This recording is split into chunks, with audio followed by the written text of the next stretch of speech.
साथीहरु उहाँको नाम हो डाक्टर राजकुमार राई। सीसीटीभी फुटेजमा रक्सी चोरेको आरोपमा उहाँलाई प्रहरीले पक्राउ गरेको छ। अस्ति चैत्र 15 गते राजावादीहरूको आन्दोलनमा भारतभरिमा जुन लुटपाट भयो त्यो लुटपाटमा उहाँ पनि संलग्न हुनुहुँदो रहेछ।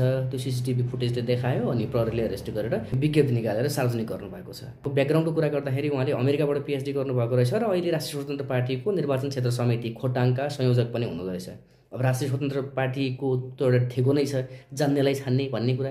अब उहाँ जान्ने व्यक्ति नै पर्नु हुँदो रहेछ। त्यो जान्ने व्यक्ति कसरी भन्दाखेरि त्यो भारतभरिमा लुटपाट गर्ने अरू पनि धेरै व्यक्तिहरू थिए, तर अरूले कसैले सन्तोला चोरे, कसैले लुगा चोरे, कसैले अरू खानेकुराहरू चोरे, तर उहाँले रेड लेभलमै हात हाल्नु भयो। रक्सी चोर्नु भयो, त्यो रक्सीमा पनि रेड र ब्ल्याक लेभलको रक्सी चोर्नु भएको रहेछ। अब त्यो जान्ने मान्छे भएन त।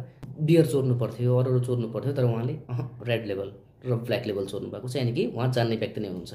र उहाँको घरमा चाहिँ के पर्यो होला अहिले यस्तो पीएचडी होल्डर व्यक्ति रक्सी चोरको आरोपमा प्रहरीले सार्वजनिक गर्दैछ भनेपछि त उहाँको परिवारले, उहाँको छिमेकीहरूले, नातिनातिनाहरूले, ज्वाइँहरूले के सोच्यो होला?